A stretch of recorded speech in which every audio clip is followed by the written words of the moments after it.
खबर उत्तर प्रदेश के जनपद अमरोहा से है। अमरोहा के सैद नगली में डॉक्टर केशवराव बलिराम हेड गोवर स्मृति द्वार का हुआ लोकार्पण। मुख्य अतिथि स्वामी दीपांकर महाराज व आचार्य प्रमोद कृष्णम ने द्वार का किया अनावरण। 110 फीट ऊंचे अटल टावर घंटाघर बना सैद नगली की पहचान। आचार्य प्रमोद कृष्णम बोले, हीरे की तरह चमकती जा रही है नगर पंचायत सैद नगली। स्वामी दीपांकर महाराज ने हिंदुओं को संगठित रहने का किया आह्वान। कार्यक्रम में भाजपा जिला महामंत्री अभिनव कौशिक ने स्मृति चिन्ह देकर अतिथियों का किया स्वागत। अमरोहा के सैद नगली में हुआ भव्य कार्यक्रम। मैं आपसे कुछ कहना चाहता हूं। मैं चाहता हूं कि जब अभी आया तो मैं सरस्वती शिशु मंदिर में कुछ समय रुका। आप भीतर प्रवेश कीजिए तो एक चीज तो स्पष्ट हो जाती है कि कैसे सनातन काम करता है, कैसे संगठन काम करता है, कैसे व्यक्तित्व काम करता है और कैसे परिस्थितियों का निर्माण करता है चुनौतियों के बीच में। मगर मैं देख रहा हूं यह सब बच्चों के हाथ में, सब युवाओं के हाथ में और लगी लगी बल्लियों पर भी भगवा लगा हुआ है। यकीन मानिए इस भगवे का दिखना अपने आप में एक अलग परिचायक हो जाता है। बहुत सारे लोगों को भगवा रंग से दिक्कत होती है, बहुत सारे लोगों को होती है, मगर अब क्या करें, सूरज का रंग भी भगवा है जब उदय होता है और सूरज जब अस्त होता है तो भी भगवा होता है। मेरे हाथ में भगवा आप भले ही ना दे, मगर सूरज जो भगवा है उसे कैसे छिपाओगे भाई, वो तो भगवा ही रहेगा। तो मेरा आपसे निवेदन है, ये त्याग, तपस्या और भाव का प्रतीक है। इस प्रतीक को बनाए रखिए, मगर इस प्रतीक की एकता है आप लोगों का संगठित होना।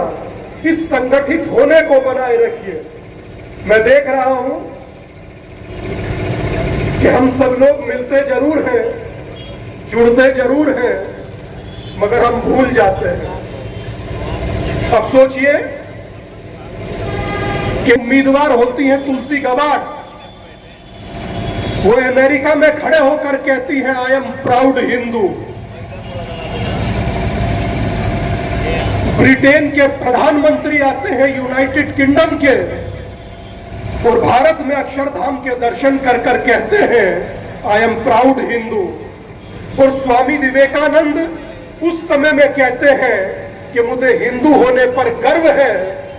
और स्वर्गीय भारत रत्न अटल जी कहा करते थे, हिंदू तन मन, हिंदू जीवन। गुलाम रहा, 800 साल मुगलों ने हुकूमत की, 200 साल अंग्रेजों ने हुकूमत की। मैं जो बात कह रहा हूं ये भाषण का हिस्सा मत समझना। भाषण प्रवचन हम लोग रोज देते हैं, लाखों लाखों लोगों में देते हैं। ये वो क्षेत्र है जिसका जिक्र, जिसका उल्लेख, जिसका वर्णन हमारे शास्त्रों में है, पुराणों में है, श्रीमद् भागवत में है। ये जो संभल का 24 कोस, यानी 24 कोस का मतलब 48 किलोमीटर की परिधि में बसे हुए सब लोग, गंगा और रामगंगा के मध्य का ये क्षेत्र, इसका जिक्र पुराणों में है। श्रीमद् भागवत के 12वें स्कंद में स्पष्ट लिखा है कि कलयुग में भगवान का अंतिम अवतार जिस धरती पर, जिस धराधाम पर जन्म लेगा, अवतार लेगा, वो यही क्षेत्र होगा। श्रीमद् भागवत के 12वें स्कंद का श्लोक है संबल ग्राम। ये जो संबल है ये मेंशन है उसमें। आप सब लोग गूगल पे देखना, क्योंकि श्रीमद् भागवत आपके घरों में नहीं होगी। दावे के साथ कहता हूं, अगर मैं आप सबसे पूछूं कि श्रीमद् भागवत महाग्रंथ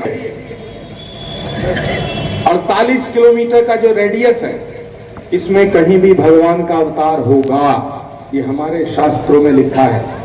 और जहां भगवान का अवतार होगा उस गांव का भी उल्लेख है। और जहां भगवान का अवतार होगा उस अवतार से पहले वहां श्री कल्की धाम के निर्माण का संकल्प जब हमने लिया तो लोगों ने मजाक किए, हमारा मजाक बनाया।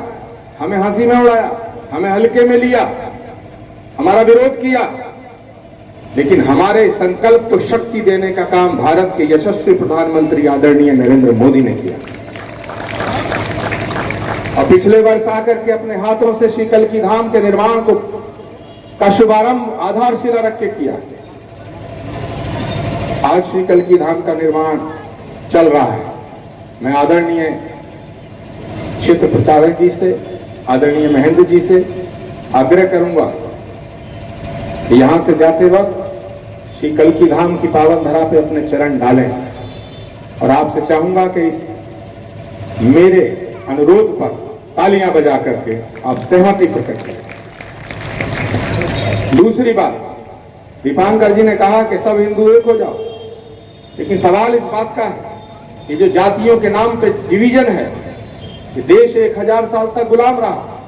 1000 साल तक ये देश इसलिए गुलाम नहीं रहा कि बाबर बहुत बहादुर था, चंगेज खां बहुत बहादुर था, औरंगजेब बहुत बहादुर था, अकबर बहुत बहादुर था, अंग्रेज बहुत बहादुर थे, इसलिए ये देश गुलाम नहीं रहा।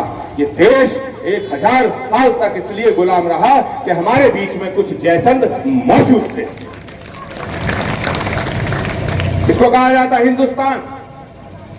सारे पढ़े लिखे लोग खड़े,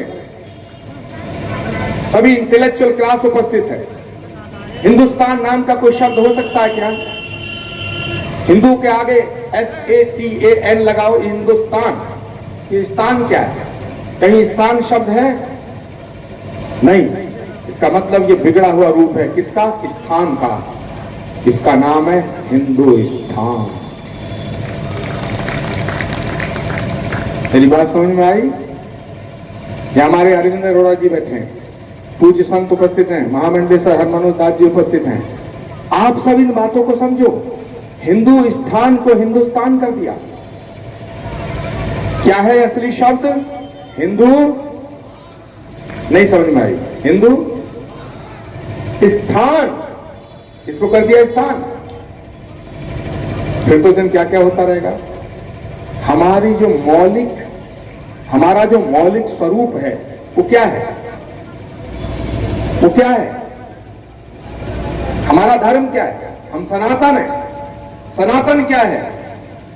दुनिया के जितने भी धर्म हैं, और मैं ये बात सार्वजनिक रूप से आज कह रहा हूं, दुनिया के जितने भी धर्म हैं वो धर्म नहीं है, वो पंथ हैं, वो समाज हैं, वो संप्रदाय हैं। क्यों? क्योंकि जो धर्म है वो कभी मिट नहीं सकता। जो धर्म है उसे परमात्मा ने बनाया, वो धर्म माना जाएगा। दुनिया के जितने भी धर्म हैं ये आदमी के द्वारा बनाए गए हैं, मेड बाय ह्यूमन है। अगर दुनिया का कोई धर्म है जो आदमी के द्वारा नहीं बनाया गया, परमात्मा के द्वारा, प्रदत्त प्रकृति के द्वारा बनाया गया, वो सिर्फ सनातन है। इसीलिए सनातन को मिटाने की कोशिशें 1000 साल हुई, सनातन नहीं मिटा।